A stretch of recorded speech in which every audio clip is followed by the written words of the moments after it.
এই যে এই ঘরটার মধ্যে লুকিয়ে আছে মালটা। আর কত বছর চান না করে এইভাবে লুকিয়ে থাকবি? হ্যাঁ, কিন্তু এবছর তোকে চান করিয়ে সারবো শালা। এখনো ভালোবেসে বলছি, বাইরে বেরিয়ে এসে চান করে নেই, নইলে সারা রাত পুকুরের জলে ডুবিয়ে রাখবো শালা। ওরে দাদা রে, আমি চান করবো না বাবা। ও কাকু, আমি এবছর চান করবো না কাকু। এ কেউ দরজা ভাঙতো।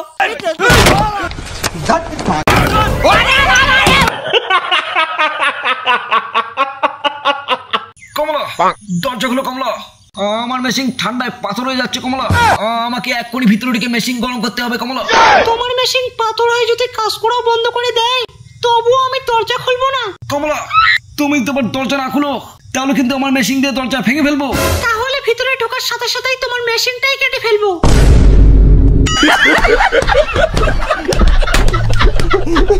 I love you Rahul. তাই? হ্যাঁ, আমি তোমাকে ছাড়া বাঁচবো না। তাহলে চলো আমার সাথে। আজকের পর তোমাকে আমার সাথে ঠান্ডা জলে স্নান করতে হবে, হয়তো মাঠেও হাঁকতে হবে। কি পারবে তো?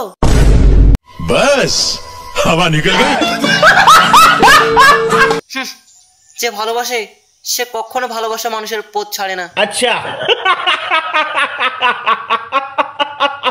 জানো ক্রিস, ওরা তোমার সম্বন্ধে কি বলছে? তুমি নাকি আমার ধান খেতে হেগে দিয়েছো।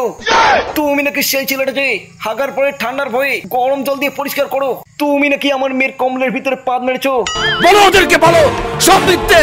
হ্যাঁ কাকু, ওরা যা বলছে সব সত্যি।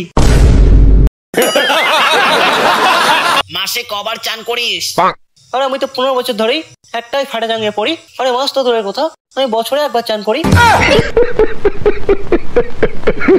ইওর অনার, আজকে এই বালের আদালতে এমন একজন আসামিকে এখানে হাজির করিয়েছি যে ঠান্ডার ভয়ে পায়খানা করা বন্ধ করে দিয়েছে। আর সে না হাগার কারণে তার পেটের ভিতরে এমন একটি গ্যাস তৈরি হয় যেই গ্যাস বাইরে বেরিয়ে সে বিস্ফোরণ ঘটায়।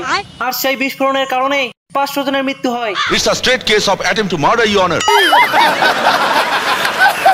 এই শীতে না হাগার কারণ? কারণ আমাদের পুকুরের জল এতটাই ঠান্ডা যে চুচোবার পরেই আমার হাগার দরজাটাই বন্ধ হয়ে যায়।